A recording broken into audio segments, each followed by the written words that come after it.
Good evening, viewers, and welcome to the Art with World. I am your host, Arshad Waheed. In every era, poetry has kept spirit of its time, its longings, its questions, and its protest. Today, we are turning our attention to living pulse of Punjab, and that is Punjabi poetry and its poets. These are the poets who speak of love and loss, land and language, justice and joy. We will explore how contemporary poetry in Punjab is evolving and who are the voices who are shaping poetic landscape of Punjab. And to discuss that, we have a very distinguished guest with us who is a poet par excellence, critic, a translator, editor and music composer. Mushtaq Soofi Saab. Welcome to our show, Soofi Saab. How are you? Thank you. I'm fine. Thank you. I understand that you have served most of your professional life in Pakistan television. Yes, I've been with PTV for more than 30 years. Yeah, quite a lot of time. Spend most of the time at the control room, not in the studio. And how does it feel to come as a guest in PTV studios in Islamabad? It's a great privilege, and thank you so much. Okay. So today we are discussing about Punjabi poetry, particularly how is it evolving in contemporary times.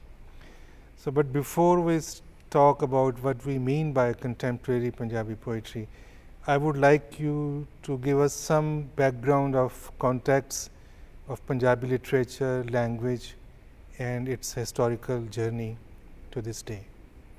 I think that would be in order. Before we touch on the contemporary poetry, we should have kind of a perspective from where we can look at what is happening now. And as you know, Punjabi language has a long literary traditions, more than 800 years old. Okay. Yes, and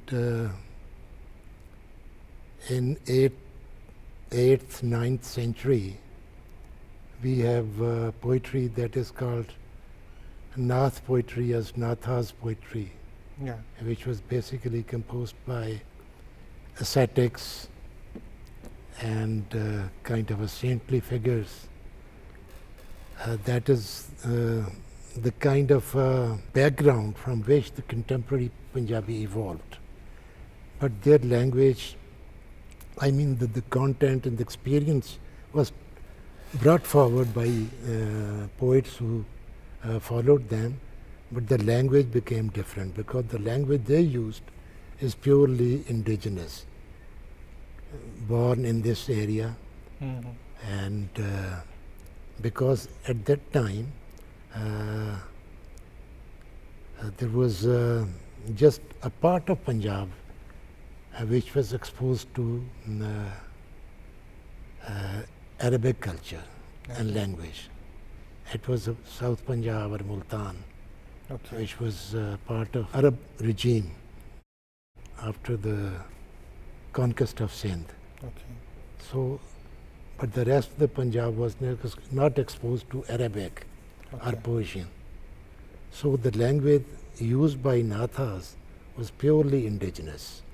Then in 10th century we have something very interesting, that is something which came out of the interaction that happened between the indigenous language and the Arabic and Persian. That is the first solid evidence of that is Ginan.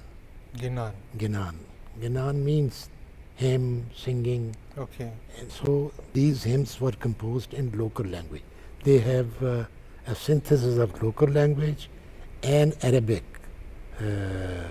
borrowings. So it's a kind of something new in Punjab, which actually became a kind of a foundation on which later Punjabi emerged, out of which later Punjabi emerged. Do you have records of those hymns? Yes. The book is available, it's printed, and it has lot of indigenous words and plus Arabic words. Okay. Persian words are very few, Okay. because basically it was Arab rulers Mm-hmm. and it was Arabic language which was the administrative language Mm-hmm. of that area. So Okay. that heavily influenced the indigenous language. So after that we have in 12th century the first classical poet of Punjab, that is Baba Farid. Okay. And it's interesting to note that both Ginan and Baba Farid both came from Multan. Uh-huh. Baba Farid was born in vicinity of Multan city, that is a place called Kotewal. Kotewal. Kotewal. Kotewal. Okay. Kotewal. It's still there. Okay. I think it's a road that is between Vihadi Multan Road and Multan Lahore Road. Okay. It's in between these two roads. Mm-hmm. This Kotewal is still there. Okay. Now it's almost part of Multan. Okay. So Baba Farid, in fact, is considered to be the pioneer of Punjabi literary traditions. Mm-hmm. Because one, the language he used became the standard language, Mm-hmm. and the language he used in 12th and 13th century is still intelligible to ordinary people. Okay. We as Punjabi can understand his language, his idiom, Mm-hmm. except some few words which obviously have become anachronistic or gone out of use. Mm-hmm. But generally, people can enjoy his poetry, understand his language. So the kind of language he used became a kind of a standard language. Secondly, his vision of society and spirituality greatly influenced all those who came after him. Mm. There are at least three elements which are very important to understand his vision. One, that he was a very austere saint who lived almost in what one should call bliss of poverty. Mm. And this phrase is from Saint Francis of Assisi, almost contemporary in Europe, and who was a great tapasvi and great ascetic, who lived a very, very austere life. So Baba Farid and Saint Assisi have so many things in common. So one, austerity, lived very simply, a frugal life. Mm-hmm. Two, he had a monastery which was open to all, regardless of class, creed, and Faith. race. Mm-hmm. It was open to all. And interestingly, there was no charges for it. It was free. Oh. The education, stay, everything was free, and it was paid not by the donation from the rich people, Mm-hmm. but by the earning of ordinary, by his own earning and donation by ordinary people. So you're telling that he was the pioneer in Punjabi Yes. poetry, and he influenced all the poets who came after him. Yes. Okay. Another important thing about his poetry is that he stood for people and their rights. He had great empathy for the suffering humanity. So instead of siding with the rich and powerful, he always stood on the side of the people and expressed their suffering, their sighs, their cries. And secondly, his stance was very clear. You know, when he was elected the head of Chishti Soofi order in Delhi, After some time, he moved from Delhi, which was royalty infested and had a great pressure of bigwigs on that monastery. So he moved from Delhi to Ajodhan, which is now called Pakpatan, and a city, an old city on the bank of river Satluj.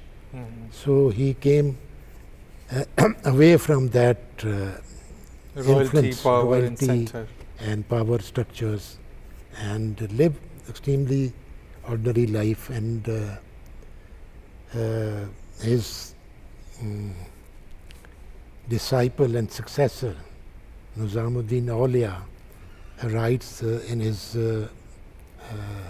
memoirs that we were so poor there that when we used to cook berries, wild berries as dish, it was a kind of a treat for us, kind of a feast for us. That was the level, because Baba Farid never accepted donations from the kings. Even when offered, he refused. Balban once was passing through and sent some money for him. And Baba Farid refused to take that money. And the emissary said that it would be insult of a king if you refuse it. He said, "I don't need it. People need it, and this is bazaar. Please distribute this money among the people." That is the kind of person he was. So his vision was salvation for all human beings, regardless class, creed, and you think religion. This tradition continued in the Yes. later poets? The second great figure that again consolidated the literary tradition was great and inimitable Baba Guru Nanak. After him, he is the most important figure in literary history. Apart from other, I'm not touching the religious aspect of his philosophy. And he also referred to Baba Farid's poetry in his... Yes. In fact, he noted Baba Farid's couplets in his notebook, which later were incorporated in Guru Granth Sahib when it was codified along with others' verses and poetry. Baba Farid couplets were made part of Granth Sahib, and they are still. And we got his poetry, in fact, from Guru Granth Sahib. Baba Farid's poetry? Courtesy, yes. Courtesy Baba Guru Nanak.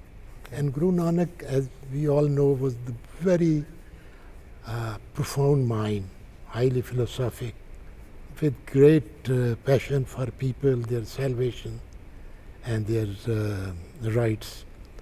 So, but he wrote in Punjabi as well as in what generally is referred to as Sad Bhasha, the language employed by ascetics and fakirs and sadhus all over India, particularly North India. So that language is called Sad Bhasha. So most of his poetic expression is in Sad Bhasha. It's very profound. But his basic concern was with debunking the current narratives promoted by establishment, promoted by traditional monasteries and sadhus, and so he confronted each and everybody. He confronted Muslim clergy, he confronted Hindu clergy, Buddhist clergy, and traveled widely and had dialogue with them. So his vision, in fact, is a kind of a beautiful synthesis of all that was good in Muslim tradition and in Indian and indigenous Indian traditions. So he took the best out of these traditions and evolved his vision. Again, we have the Damodar Das Shah Hussain in 16th century. I think these four, Baba Farid, Guru Nanak Sahib, and Shah Hussain and the Damodar Das, these are in fact the founder of Punjabi literature. These are the fathers of Punjabi literature because they not only standardized the language but also created a spiritual landscape which is still there, and it's hauntingly beautiful because it essentially based on humanism and human rights in modern terms, if we say it. So that is and particularly if you see it in contrast with Persian tradition, you will realize the significance of Punjabi literature. In Persian and Urdu traditions, they both tend towards courts, royalties, and their appeasements and their glorifications. In contrast, Punjabi literature is always that glorifies peoples, their suffering, their ideals, and longings, the spiritual vision, unity of life, unity of Godhood. So that is the kind of foundation.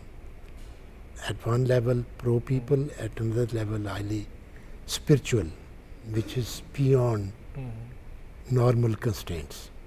So that is the kind of background Punjabi literature has. And afterwards, there are many other poets like Waheed Shah, Yes, the great. then there's a long line because after that, after 16th century, then there's a great lineup, great poets coming one after the, and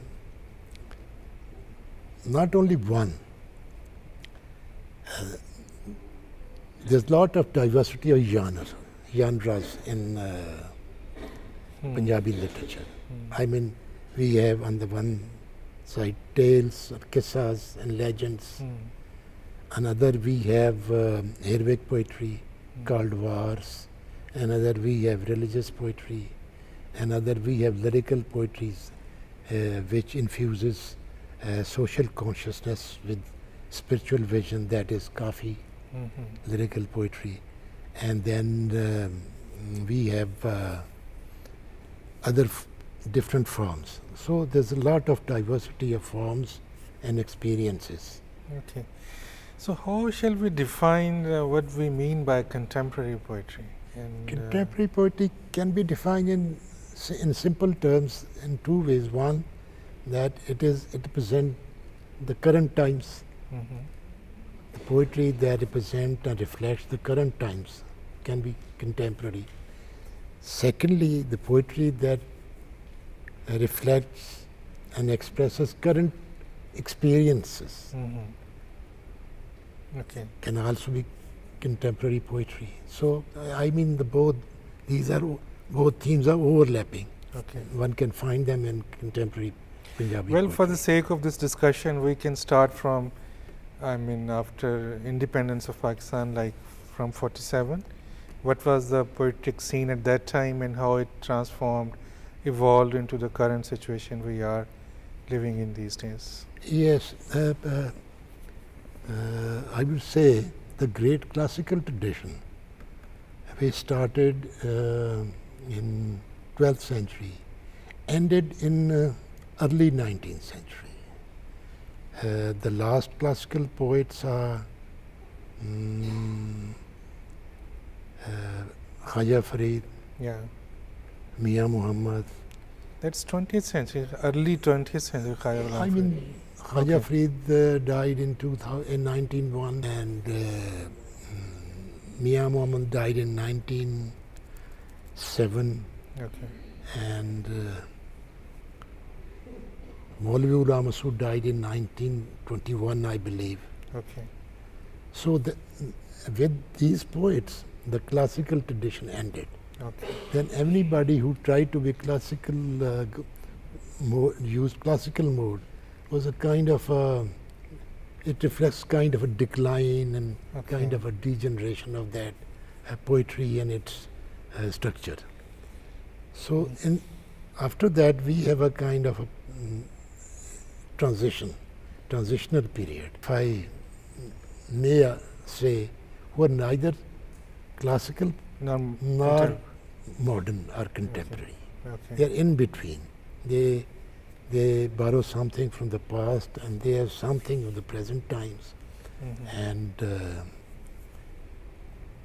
poets such as Ahmad Rahi, Yeah. Sharif Kunjahi,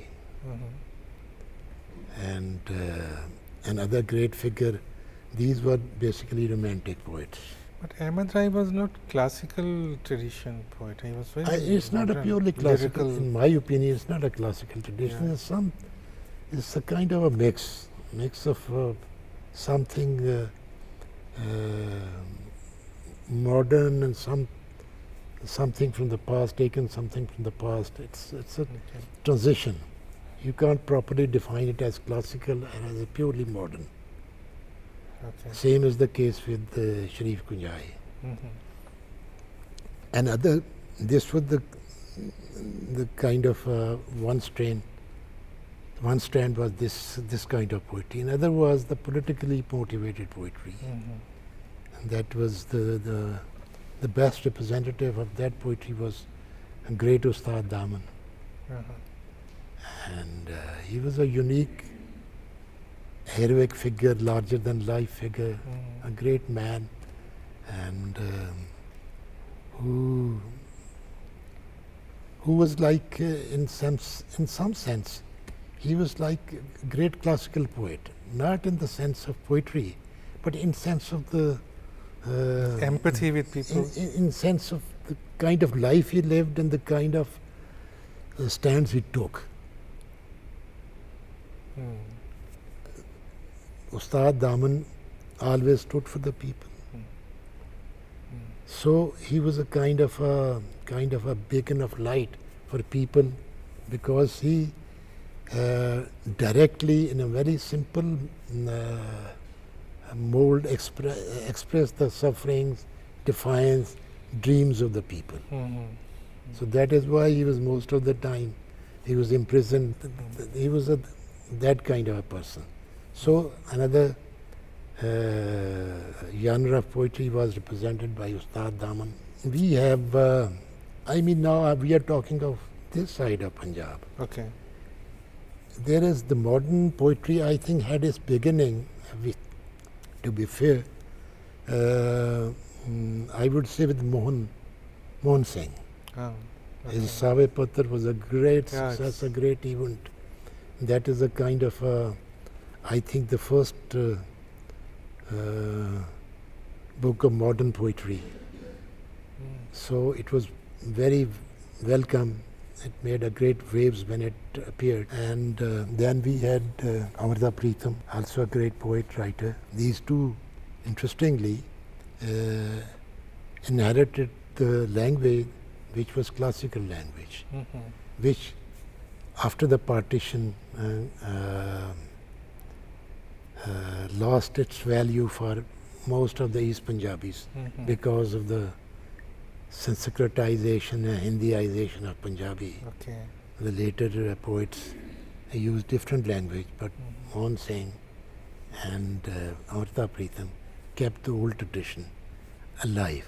I think it was Najam Hussain Sayyid who really introduced modern poetry here, because in 60s he started writing, and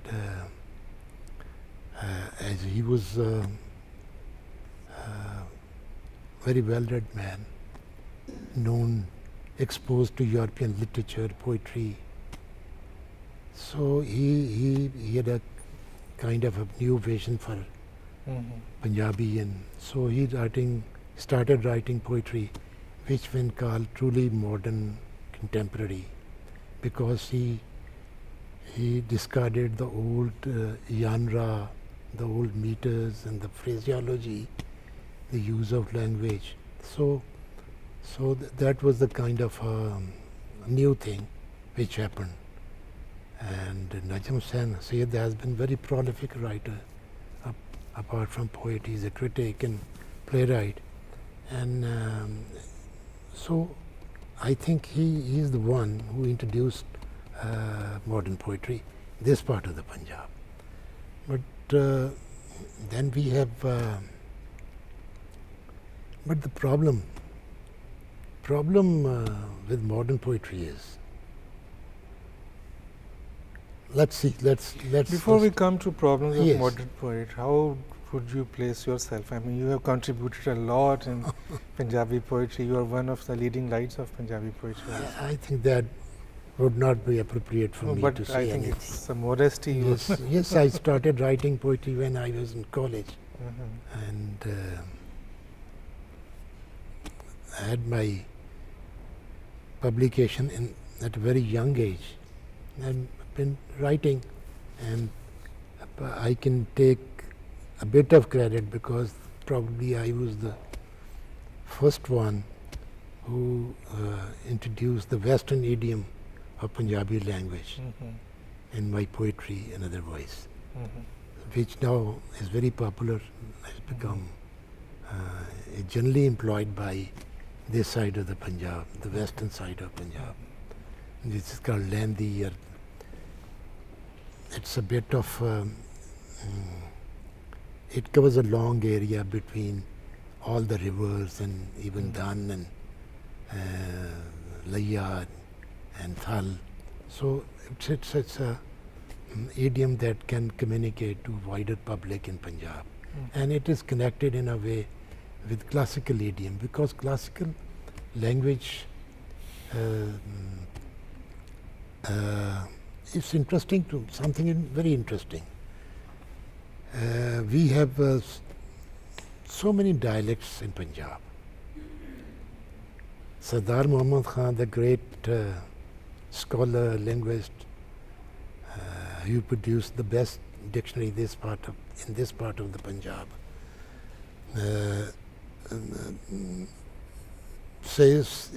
lists more than 60 dialects. Mm.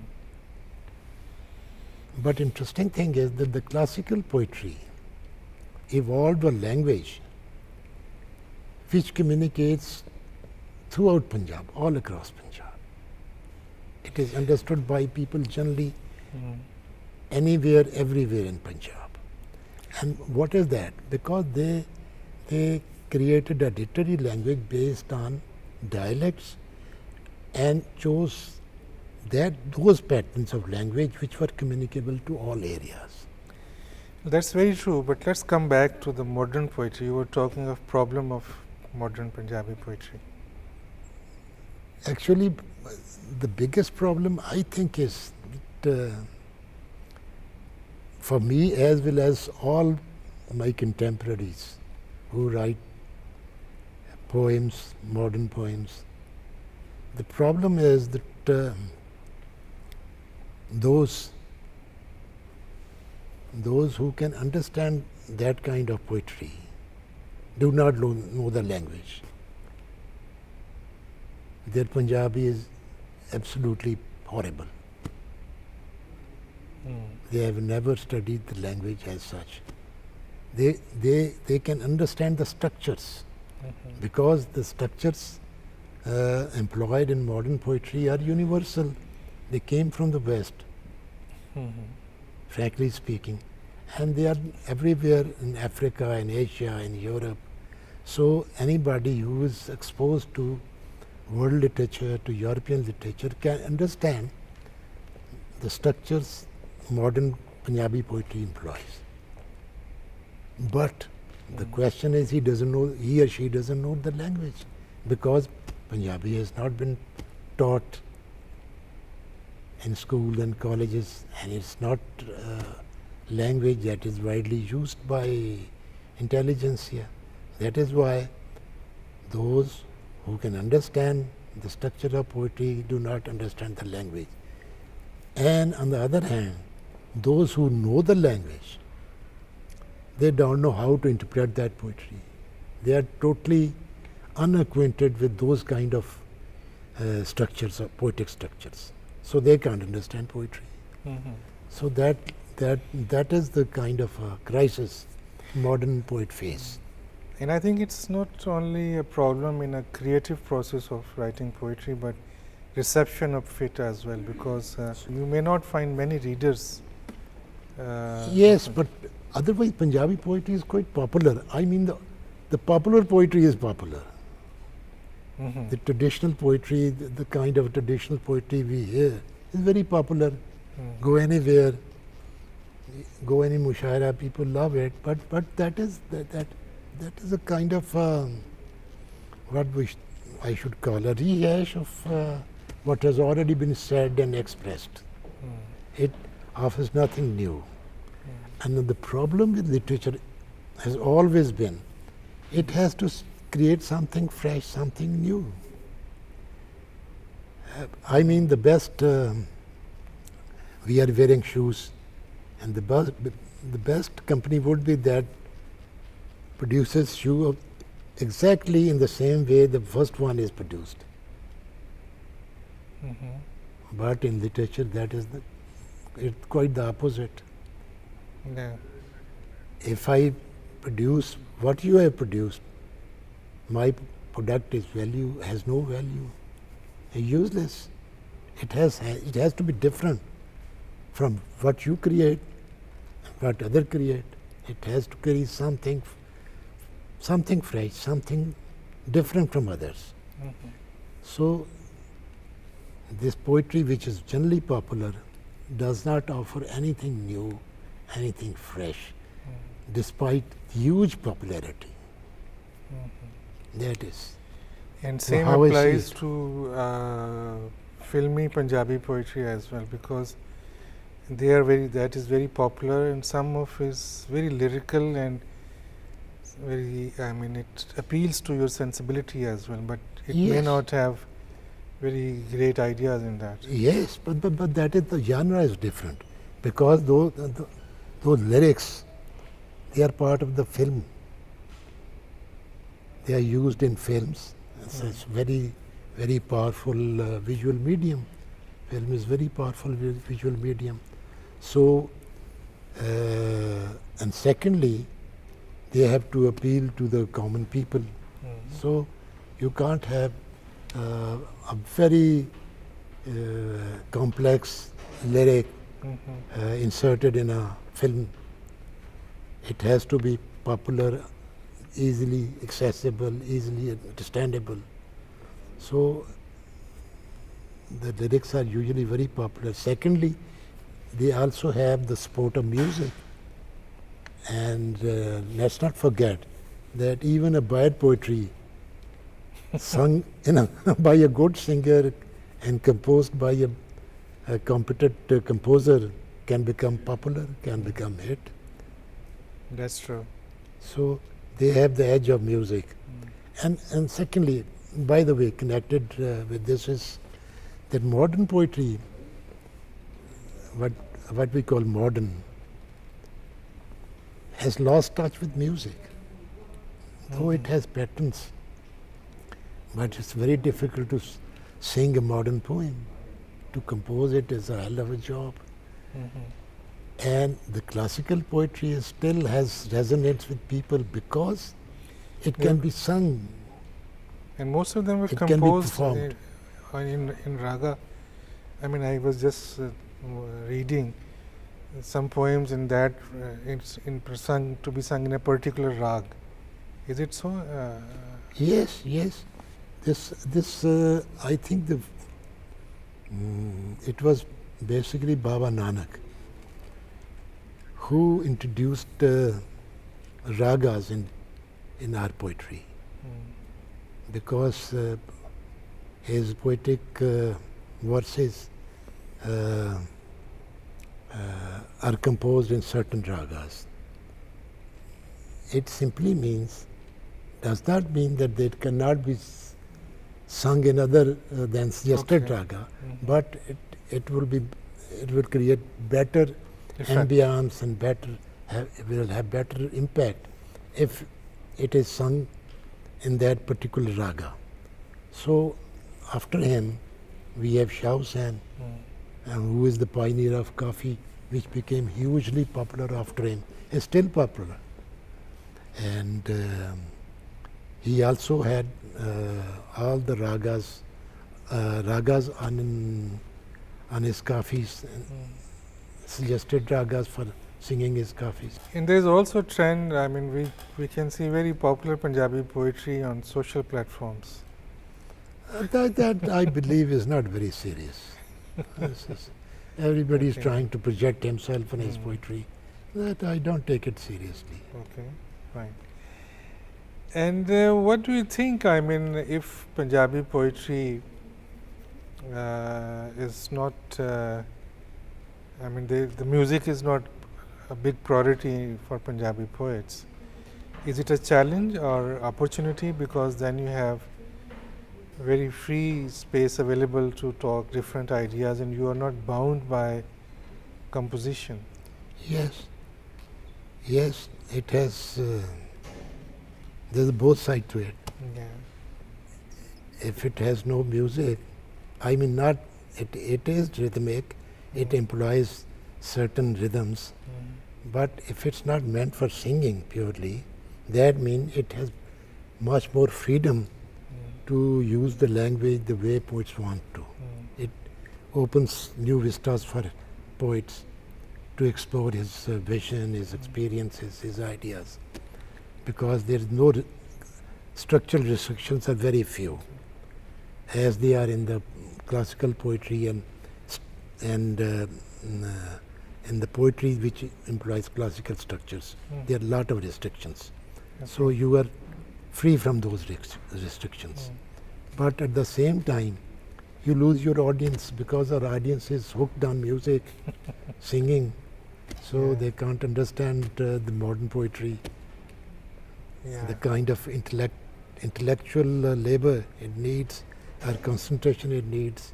Nobody is willing to pay that kind of price for appreciating poetry. Can you identify what kind of subjects and themes these contemporary poets are addressing these days? I mean, Punjabi poetry has a large landscapes, and they are diverse. Right now, I would say we have poets who are from the rural areas, from countryside, and they carry the ambience of countryside with them, and it's reflected in their poetry. For example, like Tawheed Chuktai and Kabul Jafri is from Chakwal, a very good poet. And they carry ambience of villages, country life, and seasons, crops, bird life, and the suffering of the people, deprivation of the people. So, on the other hand, you have poets who are highly urbanized, like Irfan Malik. He's purely Urban, and his vision is purely urban. cosmopolitan, you can say. Cosmopolitan, yes, but most I would say that it has nothing to do with the kind of Changir and Khu and that kind of a typical Punjabi landscape is missing from his poetry. He is citizen of a metropolis, modern world, and experiences things as they exist in urban landscapes. So another is, for example, Raja. Nasir Anjum Bhatti, maybe? Yes, we'll come to that. Another is Raja Sadiqullah. He combines both the kind of a experience of countryside plus urban life. He mixes those. And as you rightly reminded me, I think one of the most important modern Punjabi poets is Nasir Anjum Bhatti. And I think there's nobody like her, because she has a unique experience, a unique vision as a woman. She got rid of traditional structures, and secondly, she wrote prose poems, and later in life, which are fascinating and absolutely fresh, because she has a not a traditional feminist perspective, but she has a sensibility of women who is connected with the reality of social life as experienced by a woman. And she takes ordinary things in women's life and then weaves a tapestry of emotions in a way which is simply stunning. So I think in a way she's a great poet, very sensitive, and secondly she uses the language in a very, very powerful way. Emotive poetry, sensitive and revealing, and it reveals kind of rips apart the male's world based on hypocrisy and domination and notion of self-importance.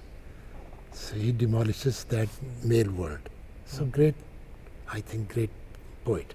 And she has a very deep sense of music as well. Yes, she was. Okay, and what are the new experiments the contemporary Punjabi poets have done so far in the form of techniques? The prose poem you have just referred. Yes. But is it some other experiments have also been done in the form of technique and? Not really. I don't think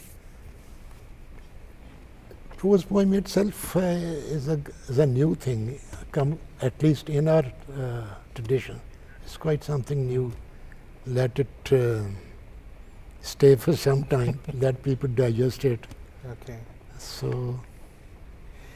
And do you think this Punjabi poetry is contributing to preservation of language, and even if revival possibly in future?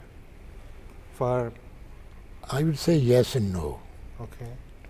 Yes, in the sense that Punjabi is being employed for literary expression, and which will help to keep it alive and dynamic. But unfortunately, most of the poets are not much concerned about the kind of scope of language which Punjabi has. They usually confine themselves to particular dialect of their area or urban speech. So that has a restricting effect. They are not open to borrow from all the dialects. Usually, and that I think was a great gift from the classical tradition, that we can use all the dialects in a way